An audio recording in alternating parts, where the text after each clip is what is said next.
Bonjour à tous, on se retrouve aujourd'hui pour parler matériel, parler hardware et parler aussi un petit peu de software pour la présentation du Raspberry Pi 3 modèle B+, dont j'ai fait l'acquisition dans un but ludique principalement, puisque comme beaucoup de monde qui fait l'acquisition de ces petites machines là, j'ai acheté ça pour en faire une petite station d'émulation de jeux rétro. Noël arrivant, j'ai un peu regardé les offres à ce niveau-là, parce que là il y a des tendances en ce moment qui ont été lancées comme Nintendo, comme d'habitude, qui sait faire de l'argent facile, on va dire, en utilisant ces vieux jeux. Donc ils avaient sorti la Nintendo Mini, ils ont sorti la Super Nintendo Mini, donc le principe c'est ça reprend ces anciennes consoles sous un format tout petit avec une prise HDMI et des jeux intégrés. Le souci, c'est que je trouvais ça bien cher pour ce que c'était quand même. La Super Nintendo, c'était celle qui m'aurait intéressé à la base, mais elle coûte entre 80 et 100 euros à peu près si on achète. Et il y avait des trucs qui m'embêtaient un petit peu, déjà avec 20 jeux dedans. Alors il y a moyen de traficoter un petit peu, mais quitte à trafiquer, autant partir sur ça, moi je pense, si on veut bidouiller. On va voir pourquoi. Donc une vingtaine de jeux, ce qui est pas énorme, des bons jeux ceci dit, et surtout des jeux en anglais, quelle que soit la version de la console, ce qui est un peu dommage parce que c'était aussi pour y jouer peut-être avec des enfants, donc je trouvais dommage que Zelda par exemple soit en anglais. Donc bon, ça m'a un peu refroidi, et en fouillant un petit peu, j'ai vu qu'il existait d'autres méthodes assez sympas aujourd'hui pour faire de l'émulation, autre bien sûr que d'avoir un PC, tout simplement un gros PC. Le problème du PC, c'est que alors, on peut faire de l'émulation, mais pour transporter le matériel, c'est un peu compliqué. Donc, l'achat du Raspberry Pi 3 modèle B+, je l'ai fait sur Amazon, je mettrai le lien, parce que là, j'ai acheté carrément une boîte avec tout fourni, enfin un kit de départ, on va dire. Le Raspberry en tant que tel, c'est ça. C'est un nano ordinateur, c'est une petite carte, voilà, une petite carte mère comme ça, qui peut être vendue nue, comme on la voit là. Alors, moi dans la boîte, il y avait donc cette carte, il y avait deux radiateurs, un que j'ai mis ici, alors il y a des petits autocollants qu'on décolle et on colle sur certains composants, donc là j'en ai mis un là et un dessous. Il me semblait qu'ils allaient là, parce que c'est pas trop indiqué, mais au niveau de la taille, c'était les seuls endroits à peu près. Il y avait aussi peut-être ici qu'on pouvait en mettre un, mais il n'y avait pas trop la taille qui correspondait. Je sais que de toute façon, l'avantage du Raspberry, c'est qu'on peut acheter plein de trucs en pièces détachées. Donc je sais qu'il y en a certains qui vendent 3 radiateurs. Donc s'il faut, si je vois que ça chauffe, je rajouterai un radiateur ici, mais c'est peut-être même pas nécessaire. Alors c'est très facile à faire, comme j'ai dit, on décolle et on colle au bon endroit. Alors on voit, ça se présente sous la forme d'une petite carte mère. Qui a ici un port Ethernet, 4 ports USB. Alors il y en a un qui est pris par une petite clé USB que j'ai acheté aussi en plus, qui fait 16 Go, on verra pourquoi. Qu'est-ce qu'on a comme port aussi? Alors là, un port sortie vidéo, bon, que j'ai pas testé, il faudrait que je teste peut-être sur une vieille télé, voir si ça marche. Un port qui permet de sortir en alors je sais plus si c'est en composite ou en composant, enfin bon, et de sortir du son aussi, et une prise ici, une prise HDMI qui elle va nous servir là tout de suite. On a aussi ici dessous un emplacement pour mettre une carte SD. Et donc ce modèle là de Raspberry qui était vendu dans ce pack, pour la somme en gros, alors en plus j'ai profité d'une vente flash, donc je crois que j'ai payé ça dans les 63 euros ou 73, je sais plus, c'est 63 ou 73. Quoi qu'il en soit, c'est déjà moins cher que les consoles dont je parlais tout à l'heure, et pour un produit avec lequel on va pouvoir faire totalement autre chose si on en a envie, parce que c'est un mini ordinateur qui tourne sous le Linux. On peut aussi on peut aussi installer Android dessus. Il y en a qui s'en servent pour de la domotique. Enfin, il faut regarder un petit peu, il faut chercher sur internet les différents projets que les gens mettent en place avec ça. Et c'est vrai que c'est tout un monde encore pour les passionnés, pour ceux qui veulent faire de la programmation, notamment, ce qui n'est pas mon cas. J'ai pas trop envie, de me compliquer la vie pour l'instant, mais peut-être ça viendra. Alors. Donc, la carte, je précise ce qui était vendu avec quand même. La carte arrive comme ça, avec 2 radiateurs. Ici, ça c'était pas vendu avec la clé USB 16 Go, mais ça coûte 5 euros, non peut-être pas 5, je crois que j'ai payé 8 euros, donc voilà, je l'ai rajouté.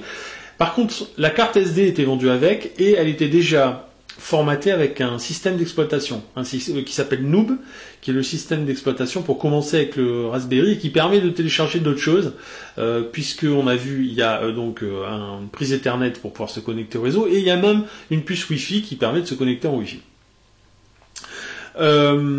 Partant de là, qu'est-ce que j'oublie? Pas grand chose. Alors vraiment, on peut faire plein de trucs. Je conseille d'aller voir sur internet tout ce qu'on peut faire avec ça. Mais là, ce qui m'intéressait moi, c'est d'en faire une petite station d'émulation avec un programme français qui s'appelle Recalbox et qu'on trouve sur internet. Mais ça, j'en parlerai. Je vais montrer ça tout à l'heure. Il y avait aussi dans cette boîte un adaptateur, enfin du moins une alimentation, voilà, c'est le mot que je cherchais, une alimentation donc qui se branche ici sur le mini USB qui est là, une alimentation avec, parce qu'on voit il n'y a pas de bouton pour allumer et éteindre là, donc par contre il y a un petit interrupteur sur l'alimentation qui permet d'allumer et d'éteindre. Il y avait aussi un câble HDMI qui était vendu avec, donc voilà, et une boîte, un boîtier comme ceci, qui permet de mettre la carte dedans et de la protéger, de la mettre dans un boîtier. Alors les boîtiers, c'est pareil, si vous regardez sur Amazon, vous allez voir qu'il y a tout un tas de boîtiers, il y a vraiment des mecs qui se font plaisir en faisant des boîtiers un peu custom, des boîtiers notamment qui ressemblent à des anciennes consoles, enfin il y a vraiment de tout, là, bon, je me suis pas trop pris la tête, moi j'ai pris le pack. Alors, en plus, vraiment c'est super simple, voilà, on met la carte comme ceci. On s'arrange pour que tout rentre bien. Alors, dans les trous. Ce qui là en l'occurrence, ce n'est pas le cas, mais ça devrait pas tarder.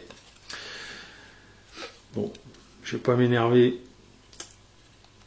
pendant la vidéo, surtout que je l'ai fait hier et que ça marche très très bien, il n'y a aucun souci. Bon, enfin voilà, faut prendre un peu son temps, faut pas faire l'idiot, parce que bon, ça reste quand même du produit informatique, donc on va pas l'abîmer. Donc voilà. Donc là, on voit il y a tous les trous pour laisser passer les prises et tout le bazar. Une fois que la carte est rangée là-dedans, on prend tout d'abord la partie du dessous qu'on va installer du bon côté. Voilà, très simple. Hop, ça s'emboîte, de toute façon. Voilà, hop, comme un Lego. Et la partie du dessus qui va s'emboîter aussi, comme ceci.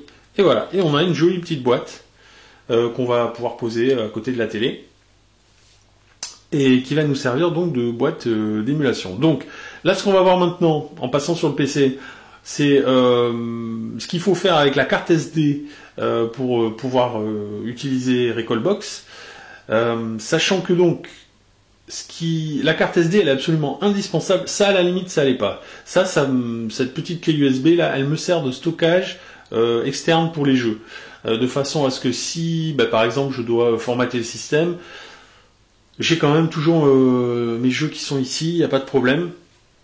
Et surtout parce que quand on a fermé le boîtier, elle est un peu galère à aller chercher la carte SD, elle se situe ici. Alors ça, je sais pas si c'est fait exprès, mais bon, voilà, on peut pas. Il faut démonter le boîtier pour aller chercher la carte SD. La carte SD, ça va être le disque dur en fait de la Recalbox, parce que sinon elle n'a pas de stockage et elle va contenir le système d'exploitation. Donc une fois qu'on a décidé ce qu'on voulait mettre sur sa Recalbox, on laisse cette carte SD dedans, elle va booter dessus. Et par contre, pour ce qui est des données, quand on veut rajouter des jeux, des choses comme ça, c'est là-dessus qu'on va le faire. Voilà. Après, il y aura des mises à jour qui peuvent se faire par le réseau aussi. Mais bon, vraiment le plus simple au niveau stockage, c'est d'utiliser une petite clé USB comme ceci. Alors, la carte SD qui est fournie, c'est une micro SD. Dans le pack est fournie aussi une sorte d'adaptateur USB qui est une clé USB avec une fente pour mettre la micro SD, ce qui fait qu'on peut ensuite brancher ça sur PC sans problème. Il existe aussi des adaptateurs de carte SD. Moi j'en ai, donc on met les micro SD dedans et pour peu qu'on ait un lecteur de carte sur son PC, il n'y a pas de problème. Voilà, donc maintenant ce qu'on va faire, c'est passer sur le PC pour voir un peu comment on installe les programmes là-dessus.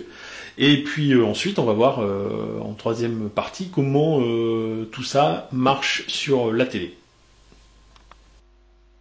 Bien, donc après avoir monté votre Raspberry, on va prendre la carte SD qui est fournie avec un petit système d'exploitation, comme je l'ai dit, mais on va le sauvegarder, il s'appelle Noob, on va le mettre là.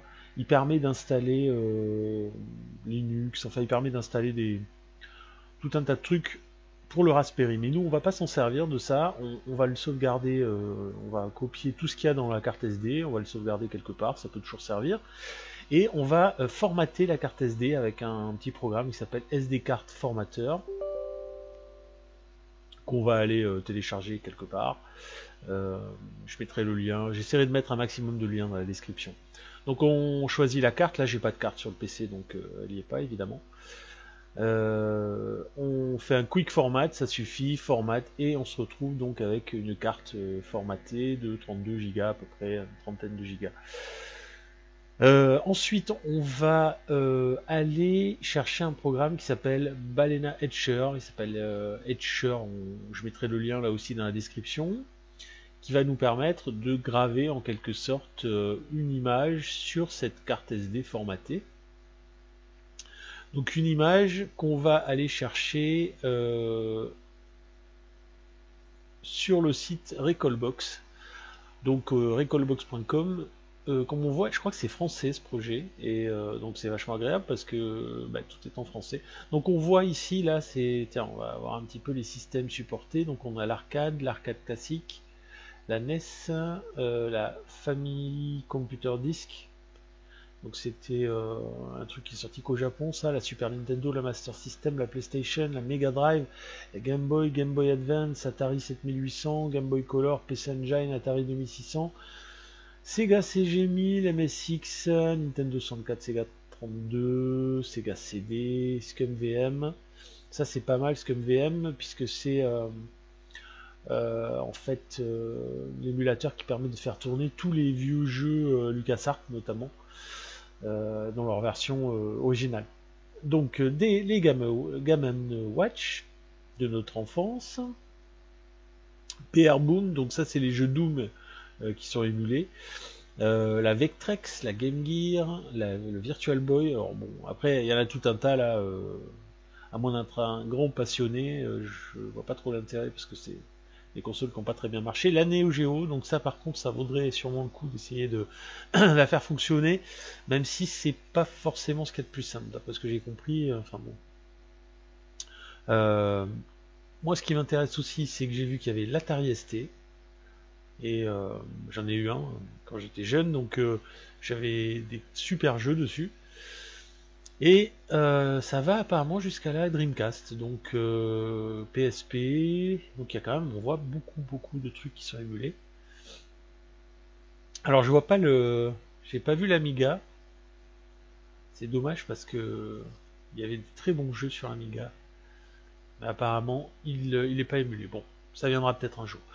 Alors l'important là, c'est que on voit que on peut aller chercher ici des downloads pour télécharger la Recalbox, mais lorsqu'on a la version du Raspberry que j'ai acheté, c'est-à-dire la API, on va aller voir ça tout de suite d'ailleurs, PI3B+, les versions qu'ils proposent ne sont pas compatibles pour l'instant, mais ils ont quand même sur leur forum, donc voilà, il suffit d'aller sur, comme j'ai montré, je vais remontrer le truc, on va sur forum, on clique ici sur ce lien, et on se retrouve sur ce sujet là, et tout en bas, ici, on a deux liens pour un Recalbox version bêta, mais qui fonctionne très bien, et qui marche avec le PI3B ou B+. Donc on va aller télécharger ça, et une fois que c'est fait, on va donc se retrouver, non, on va pas fermer, voilà, on va se retrouver avec ceci, Recalbox RPI3.img.xz. RetroPie que vous voyez ici, c'est un autre programme d'émulation qui permet voilà, de transformer le Raspberry en petit émulateur, en petite console on va dire d'émulation.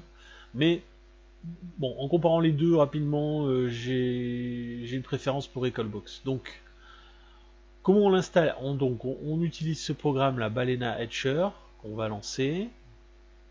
Donc toujours pareil, je n'ai pas de carte SD sur le PC. Hein, donc logiquement, il doit se lancer, ça y est, il est lancé. Donc on choisit l'image. Donc l'image là en question, c'est Recalbox RPI. Voilà. On choisit le lecteur. Donc là, j'ai mes deux lecteurs externes, mais c'est aucun des deux, bien sûr. On choisira le lecteur CD et on flash. Et là, à ce moment-là, eh bien, le programme va flasher la carte SD et on va se retrouver avec une carte SD prête à être utilisée dans le Raspberry. Voilà. Donc c'est pas plus compliqué que ça. Le seul truc qui m'a fait un peu galérer parce que je m'étais pas assez bien renseigné, c'est que il faut absolument aller chercher ce programme là ici et pas aller dans les téléchargements classiques de Recalstore parce que ça ne marche pas. Alors on trouve beaucoup de tutos sur internet, on trouve notamment sur la chaîne Recalstore sur YouTube des tutos pour utiliser le programme, donc pour voir toutes les différentes options, configurations. Et là justement c'est ce qu'on va un peu voir, mais très rapidement. Voilà, donc là je filme à la caméra évidemment parce que j'ai pas de capture sinon pour le programme, enfin pas pour le programme justement, si c'est un programme je pourrais le capturer, mais j'ai pas de capture pour la boîte Recalbox. Donc elle est sous la télé, la petite boîte, voilà, on la voilà, ici, voilà. Donc elle passe en HDMI, ça se présente comme ça. Alors il y a un truc que j'ai oublié de dire, bien sûr, il faut, alors on peut brancher un clavier, une souris, ce qu'on veut dessus. Moi j'ai branché, puisque là c'est pour utiliser le programme juste Recalbox pour faire de l'émule, j'ai branché une manette 360, ça marche très bien. Donc on se retrouve quand on lance, on va baisser un peu le son, quand on lance la première fois le Raspberry, il va commencer à booter sur la carte micro SD et il va installer installer Recalbox. Ça se fait très très vite et ensuite on se retrouve à chaque fois qu'on va lancer le Raspberry, qu'on va l'allumer sur cet écran là avec voilà, comme on le voit, tout un tas de consoles. Alors les consoles qui apparaissent là, ce sont celles sur lesquelles il y a des jeux. Voilà, alors, ce sont souvent des petits jeux. Les jeux fournis sont des jeux libres de droit, mais ça permet de voir un petit peu comment ça fonctionne. On a des menus assez bien faits, je dois dire. Alors, comme on voit tout de suite, Kodi Media Center, c'est parce que ça peut aussi servir de Media Center pour regarder des films, voilà, sans problème avec ça, avec le stockage qui va bien, puisque grâce à l'USB on peut amener des supports de stockage supplémentaires. Donc il y a tout un tas d'options, options système. C'est assez important d'aller dans l'option système, déjà pour mettre en média de stockage. Alors là on voit qu'il y a marqué No Name, c'est ma clé USB. On peut changer, comme on voit, ça peut être interne, dans ce cas ça sera la SD. Any externe, ça veut dire qu'il va aller chercher sur tous les ports USB, mais moi c'est la No Name. Et donc c'est important de la choisir parce que quand on va faire ça, il va configurer la carte, la clé USB, pardon, et il va se relancer le programme. Et cette clé USB, en fait, qui était vierge à la base, elle va être configurée par le programme, et quand on va ensuite la mettre par exemple sur un PC, on va voir qu'il y a tout un tas de répertoires qui ont été créés et de sous-répertoires avec le nom des consoles, les ROM, les BIOS si nécessaire et tout ça. Donc tout est déjà fait, et il suffira ensuite, par exemple, bon ça je l'ai pas montré quand j'étais sur le PC tout à l'heure, mais il suffira d'aller dans la rubrique Super NES, d'aller dans ROM et de rajouter les ROM à cet endroit-là, et le programme ensuite les trouvera automatiquement.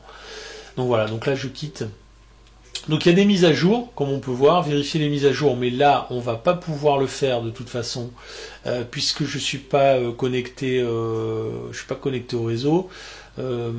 Alors les options réseau, on voit qu'il y a du Wi-Fi, mais le Wi-Fi, je l'ai éteint parce que pour rentrer le code de ma box, il faudrait que je mette un clavier, et là j'avais pas de clavier USB sous la main au moment où j'ai trafiqué ça. Donc il faudra que je le fasse pour voir comment ça fonctionne avec le Wi-Fi. Donc on voit qu'il y a des... on entend. Voilà, il y a des musiques qui sont des musiques de jeux très connues qui tournent en boucle sur les menus. Donc ça c'est assez sympa aussi. Alors on peut bien sûr modifier les options de son. On peut... tiens d'ailleurs ça je vais le changer. Sortie audio, je vais mettre automatique.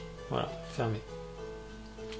Donc option de l'interface, option manette important pour régler bien les touches des manettes de façon à ce que ça corresponde un petit peu au jeu. Donc on le fait une seule fois, hein. Bon, moi ma manette là est configurée. On peut évidemment en brancher plusieurs, autant qu'on a de ports USB de libre on va dire, notamment pour des jeux qui nécessiteraient des jeux à multijoueurs par exemple, hein, des Street Fighter, des choses comme ça.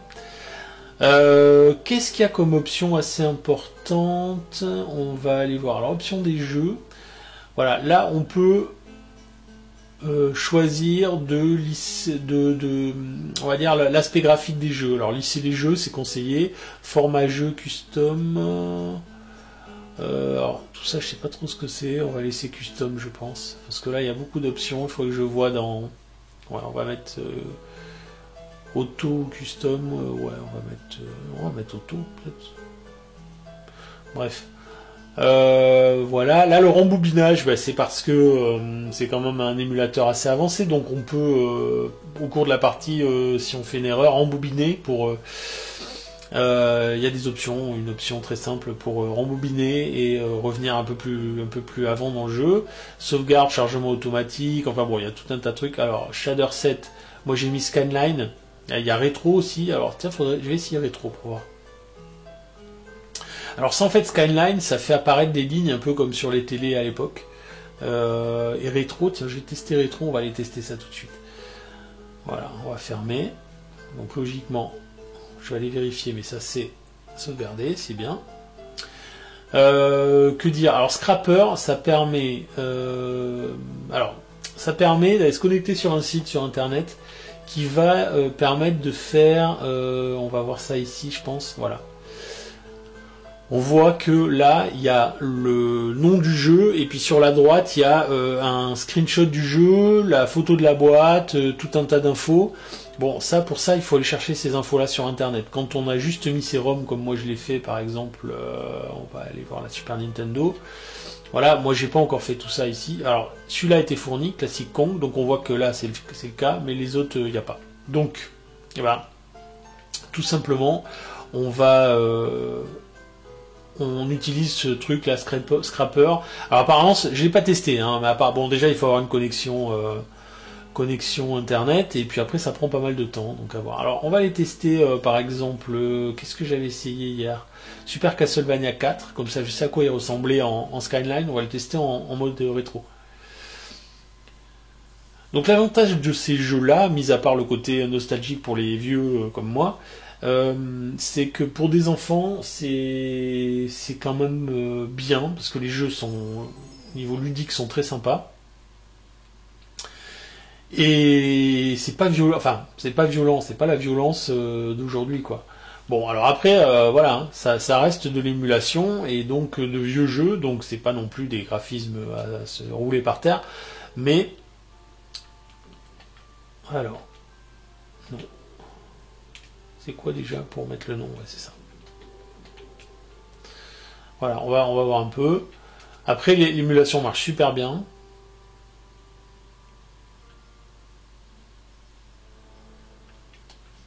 Alors, si, il y a un truc par contre, c'est que j'ai remarqué que le son est beaucoup plus fort dans les menus, donc on entend la musique assez fort. On est obligé de monter le son après derrière par contre. Parce que dans le jeu, c'est pas. Bon, tout le monde, je pense, connaît Castlevania 4, qui est un grand classique de Super Nintendo. Et c'est là qu'on se rend compte que les jeux étaient vachement plus durs avant quand même, hein, parce que j'ai un peu rejoué là, qu'est-ce que je galère dès le début. Pourtant, je l'ai fini ce jeu, je l'ai même fini plusieurs fois. ne posez pas de problème. Faudra que je réessaye Super Ghouls and Ghosts aussi.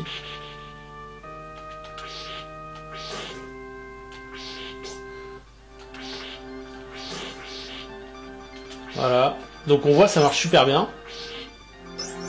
Alors on veut quitter, il y a un bouton, moi j'utilise le bouton, celui-là, là, le bouton de la Xbox.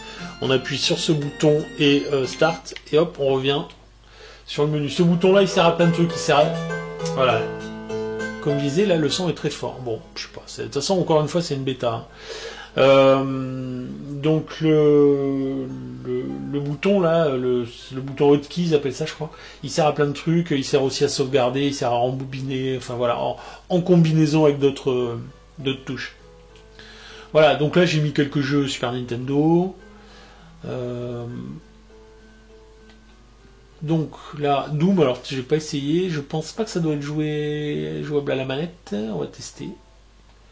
On va tester. Alors, je sais pas quelle version de Doom c'est. On va voir si c'est jouable à la manette. Normalement, il doit être jouable plutôt au clavier, mais...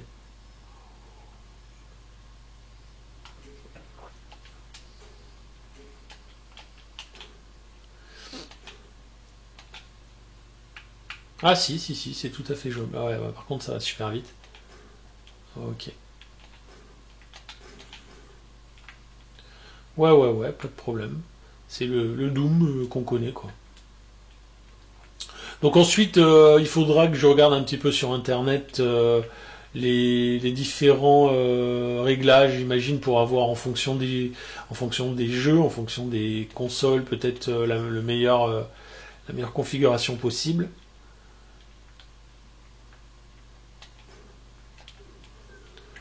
Quand est-ce qu'on récupère le fusil à pompe, là? Pas encore, visiblement. Je suis au flingue. Normalement, je récupère le pompe à un moment.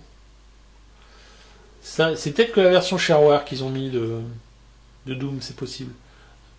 Alors, hop, alors là, il y a plein de passages secrets. Je crois qu'il y en a un là, d'ailleurs. Si ma mémoire est bonne, non. C'est bizarre.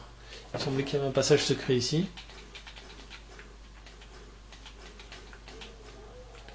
On va essayer de pas tomber dans la lave.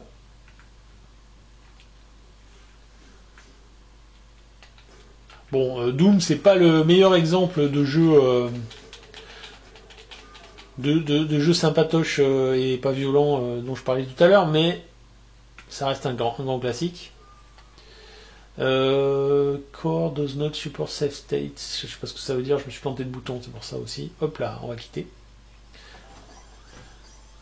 Hop. Qu'est-ce qu'on a? Alors, la Nintendo 64 est émulée aussi, parce que c'est une console qui est un peu pénible des fois, et... Ah zut, j'avais pas vu, je sais pas depuis combien de temps c'est... Alors bon, il veut pas me faire la mise au point. Non, il a décidé que non. Allez.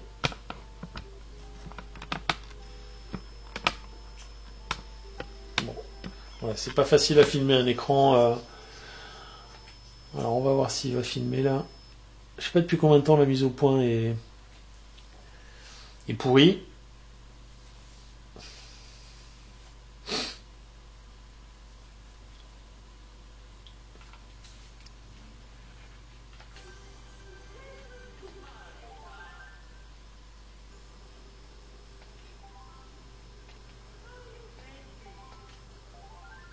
Et normalement, là, l'émulation marche vraiment pas mal. Je l'ai testé, il n'y a pas de problème, quoi.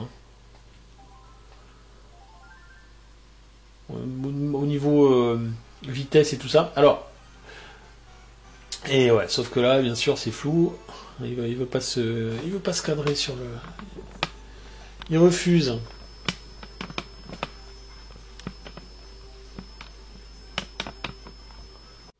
Bon, j'ai dû couper un petit peu là parce que c'était flou, je me suis rendu compte. Il a du mal, le caméscope, là, à rester focus. Bon, enfin voilà, en gros, on a fait le tour de toute façon. Comme on voit, il y a plein de consoles là qui n'apparaissent pas, tout simplement parce qu'il n'y a aucune ROM dans leur dossier, donc elles n'apparaissent pas pour l'instant. Mais à partir du moment où j'en rajouterai, elles apparaîtront. Voilà, donc c'était la présentation de cette petite boîte d'émulation, mais encore une fois, avec un Raspberry, on peut faire plein d'autres choses. C'est vraiment un nano-ordinateur, comme ils appellent ça, donc on peut s'en servir pour tout un tas d'utilisations. Mais pour ça, je trouve que déjà, c'est assez sympa. Et le rendu est vraiment pas mal. Alors bien sûr, c'est pas avec le caméscope qu'on va s'en rendre compte, et c'est pas aussi bon que sûrement sur les télés qu'on avait à l'époque, mais globalement ça reste très correct. Voilà. Allez, je vous dis à plus, on se retrouvera dans une prochaine vidéo pour tout à fait autre chose. Ciao.